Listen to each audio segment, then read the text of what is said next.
Hi friends, welcome to Chandra's Kitchen. இன்னைக்கு நான் வந்து ஒரு சுவையான தக்காளி சூப் எப்படி செய்யறதுன்னு பார்க்கலாம். இது வந்து ரெஸ்டாரன்ட் ஸ்டைல்ல ரொம்ப சூப்பரா இருக்கும். ரொம்ப சிம்பிளான இன்கிரிடியன்ட் வச்சு தான் செய்ய போறோம். இதுக்காக நான் வந்து ஒரு 3 தக்காளி எடுத்துர்க்கேன். 3 தக்காளி வந்து பாத்தீங்கன்னா இந்த மாதிரி கட் பண்ணிருக்கேன். இந்த மாதிரி கட் பண்ணிட்டு ஃப்ரண்ட்லயும் இந்த மாதிரி கட் பண்ணிருக்கேன். இப்போ நான் வந்து ஒரு 1.5 டம்ளர் அளவுக்கு தண்ணி வச்சிருக்கேன். இந்த தண்ணில வந்து இந்த 3 தக்காளியை சேர்த்துடுறேன். ஒரு பெரிய வெங்காயத்துல ஒரு 1/4 பகுதியை மட்டும் கட் பண்ணி இதல சேர்த்துக்கிறேன். இது வந்து ஒரு டேஸ்ட்டுக்காக ரொம்ப கம்மியாவே வந்து அதாவது ஒரு பாதி அளவுக்கே கம்மியான பச்சை மிளகாய் இதல சேர்த்துக்கிறேன். இப்போ கொஞ்சம் புதினா இலை இத வந்து இதல சேர்த்தாச்சு. இது கூட நான் வந்து கொஞ்சம் உப்பு சேர்த்துக்கிறேன். இப்போ நம்ம குக்கரை மூடி ஒரு 2 விசில் வெச்சிடலாம். குக்கர் 2 விசில் வந்த உடனே ஆஃப் பண்ணிட்டேன். இப்போ வந்து பிரஷர்லாம் நல்லா அடங்கி இருக்கு. தக்காளி நல்லா வெந்திருக்கு. இந்த தக்காளியை நம்ம ஒரு மிக்ஸருக்கு மாத்திக்கலாம். இப்போ நான் வந்து தக்காளியை மிக்ஸருக்கு மாத்திக்கிறேன். இப்போ நம்ம தக்காளியை மிக்ஸருக்கு மாத்தியாச்சு. இது கொஞ்சம் ஆறுனதும் நம்ம வந்து இதை அரைச்சிக்கலாம். இப்போ நம்ம ஏற்கனவே தக்காளி வேக வச்ச அந்த தண்ணியில் அரைச்சி வச்சிருக்கிற தக்காளி விழுதை சேர்த்துக்கலாம். இப்போ நம்ம அதே குக்கரில் ஒரு 1/2 ஸ்பூன் அளவுக்கு வெண்ணெய் சேர்த்துக்கலாம். வெண்ணெய் இல்லைன்னா நீங்கள் ரீஃபைண்ட் ஆயில் கூட சேர்த்துக்கோங்க.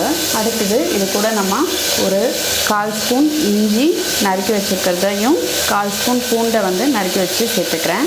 நான் வந்து 2 பூண்டை வந்து பொடியாக நறுக்கியிருந்தேன்.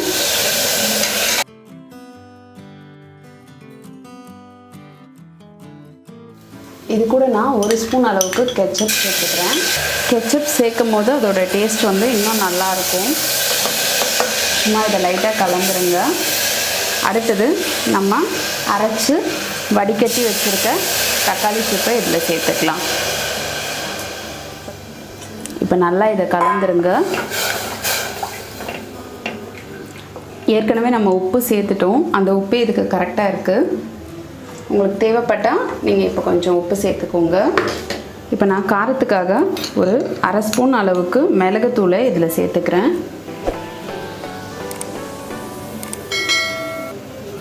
சேர்த்துட்டு நல்லா இதை கலந்துருங்க. இது கொஞ்சம் நல்லா கொதிச்சதும் நம்மளுடைய சூப் ரெடி ஆகிடும். ஏற்கனவே நம்ம கெச்சப் எப்படி செய்கிறதுன்ட்டு ஒரு வீடியோவும் போஸ்ட் பண்ணியிருக்கோம். அந்த வீடியோவோட லிங்க்கும் நான் டிஸ்கிரிப்ஷன் பாக்ஸில் கொடுக்குறேன். அதையும் செக் பண்ணிக்கோங்க.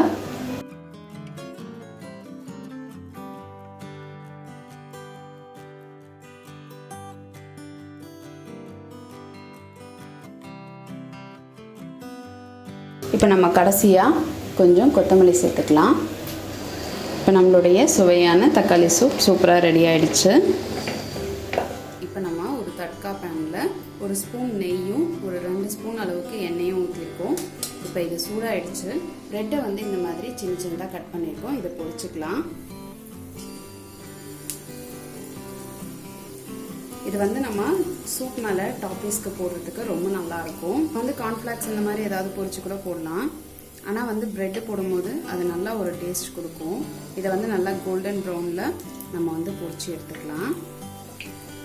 இப்போ பார்த்தீங்கன்னா இது நல்லா கோல்டன் ப்ரௌனில் வந்துருச்சு. நம்ம இதை வந்து எடுத்து வச்சுக்கலாம்.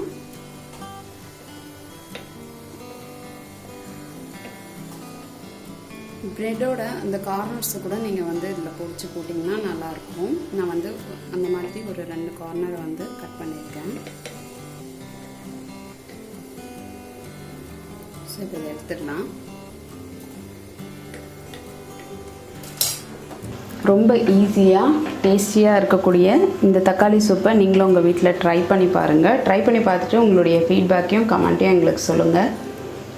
இதே மாதிரி இன்னும் நிறைய ரெசிபிஸ் உங்களுக்காக வந்துட்டே இருக்குது. இதுக்காக நீங்கள் செய்ய வேண்டியதெல்லாம் சந்திராஸ் கிச்சனுக்கு இது வரைக்கும் சப்ஸ்கிரைப் பண்ணலன்னா சப்ஸ்கிரைப் பண்ணிவிடுங்க. பக்கத்தில் இருக்கிற பெல் பட்டனையும் ப்ரெஸ் பண்ணுங்கள். நான் இன்னொரு சுவாரஸ்யமான ரெசிபியோடு உங்களை சந்திக்கிறேன். நன்றி, வணக்கம்.